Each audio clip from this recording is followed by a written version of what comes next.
Ashamaa kabajamtoota daawwattoota keenyatiif dhaggeeffattoota keenya gabaasa gama Oromiyaa baharraa nu ga'e sin dhageessifnaa Andajanee Guutamaati. Godina Harargee lixaa aanaa Gumbii Bordoddeetti hiriirri mormii qarreewwan Oromootiin adeemsifamu maddeen ibsan. Qarreewwan Oromoo hiriira mormii magaalaa Bordoddeetti adeemsisaniin dhaadannoo gocha mootummaa balaaleffatu dhageessisaa oolan. Dhaadannoowwan dhageessisan keessaa Jawaar Mohammadii fi hidhamtoonni siyaasaa marti haal duree tokko malee hatattamaan haa hiikaman. Dubartoota gudeeduun haa dhaabbatu, ajjeechaan nurraa haa dhaabbatu, Oromoo amantiidhaan addaan baasuu yaaluun nurraa haa dhaabbatu. Waraanni naannoo magaalaa Bordoddee fi Oromiyaa keessa jiru gadi lakkisee haa bahu kan jedhuuf kan biroo dhageessisaa oolan. Gara magaalaa Bordoddeetti bilbilee turre kunooti.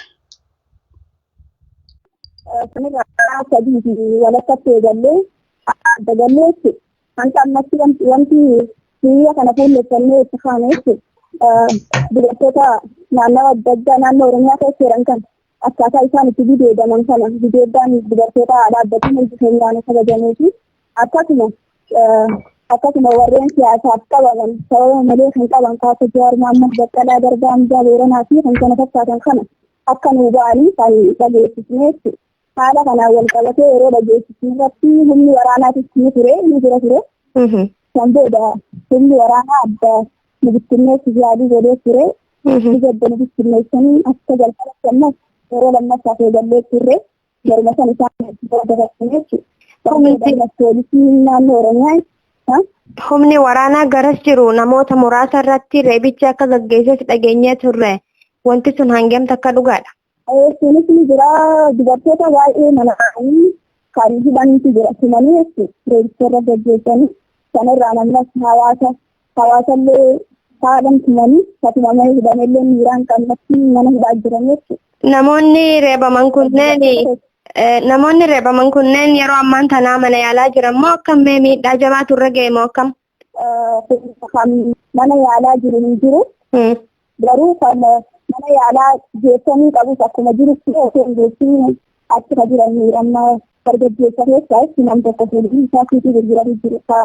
Hiriiran ba'uun hiriirri qarree waan ta'eef qarree qofaa ta'e akkasitti isa manaa baasanii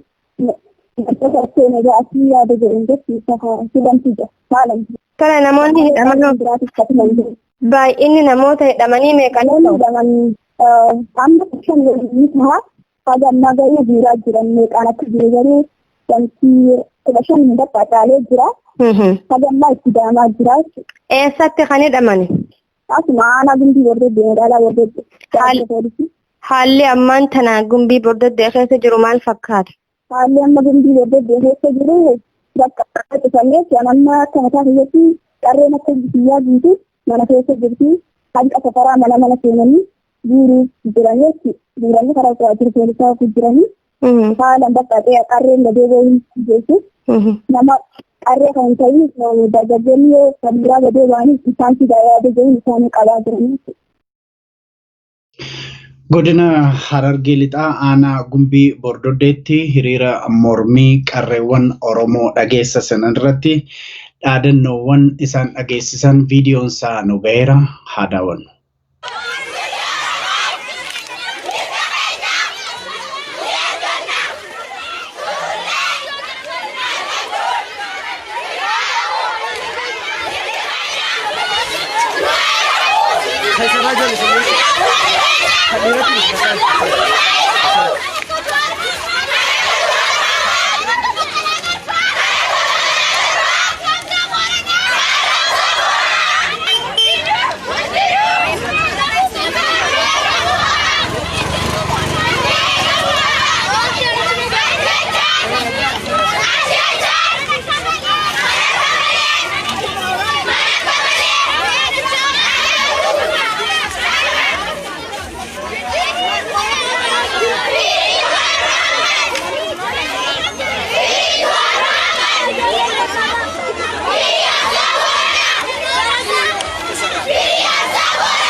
Bifuma walfakkaatuun godina Harargee Bahaa aanaa Qarsaa magaalaa Laangeetti hiriirri mormii qarree fi haadholii hirmaachisee adeemsifamuu maddeen keenya ibsan. Mormii kana bittinneessuu fi mootummaan poolisii addaa fi poolisii idilee Oromiyaatti fayyadamuullee maddeen keenya ibsanii jiru. Hanga ammaatti namoota 10 irratti miidhaa ga'uu maddeen keenya kan ibsan. Gara godina Harargee Bahaa aanaa Qarsaa magaalaa Laangeetti bilbilee qarree tokko dubbifneerra ammas haa wajjin dhaggeeffannu. Jiraattu aanaa Qarsaa magaalaa Laangeetti arraan tana hiriirri qarree fi hawwan qofa hirmaachise achi akka ture dhageenyetti bilbilaa jirra. Mee haalli hiriiricharra ture maal fakkaata? Haalli hiriiricharra ture magaalaa Laangee keessatti mormii ajaa'ibaa dhageessisaa ollee qarreen teenya hawwanii wajjin micoota akka nurraa qabanii micoo Fadilaa Maamad Sheekhaa jaamtu takka micoo san akka malee nurraa cafaqanii akka malee nurraa hidhanii baay'aatti suffisanii aanaa Qarsaatti. Yoomi kan isiitu maal? Ni dhaga'ama. Si dhaga'uutti jiraatti. Arraan tana tumanii nuti arraan tana cafaqamtee turte miciyyoo arra nurraa hidhanii ammaan tana toora sa'aatii 6 kana hidhamtee turte. Amma nuti illee ijoolleen baay'ee takkaa jiraatan cafaqamtee jirtu nama hedduu takkaa cafaqamee kun haala akkanaatiin ollee ammallee nu barbaadaa jiranii ganda keessa babbaqannee dhokannee jirra warra keenya biran jirru bannee jirra haala ajaa'ibaatiin nu barbaadu jira miciyyoo sanillee nu baasuu didanii qarsa dabarsan. Kan qaamni reebicha isinirratti gaggeessa kun raayyaa ittisa biyyaati moo poolisa Oromiyaati moo poolisa idileeti? Poolisii Oromiyaatii fi poolisii idileeti. Tole isaan tuttu isin reebe namoonni isin keessaa miidhaman meeqani ta'an reebicha irra geessanan? Nam 10 ta'anii cafaqamneetuma. Isaan sun ammaan tana eessa jirani? Harkaa baanee jirra amma dura fiineetuma ganda keessa babbaqannee manneen namaa keessa dhokannee jirra nu barbaadu jira. Tole haalli keessa jiru maal fakkaata? Haalli magaalaa san keessa jiru calcaliidhaa waan tokko hojjechuutti hin jiranii hanga ammaa dhalaa waan jaamu barbaadanii karaarraa reebanii. Tole humni tika mootummaas achi akka buufatee dhageenye isin bira haalli ammaan tana magaalattii keessa jiru walumaa galatti maal fakkaata kaleessa irraa jalqabee? Hanga ammaan tanaatti poolisii makiinaa 2 fidanii naqanii humna addaa kan jaamtu poolisii Oromiyaa isaanii magaalaan oolaa jiru. Tole yaada nuuf kenniteef hedduu si galateeffannaa. Egaa kabajamtoota daawwattoota keenyatiif dhaggeeffattoota keenya mormii qarreewwan Oromiyaa adeemsisanii fi akkasumas sochii Oromiyaa keessatti adeemsifamu hordofnee kan isinii dhiyeessinu ta'a. Ammaaf nagaan nu tura.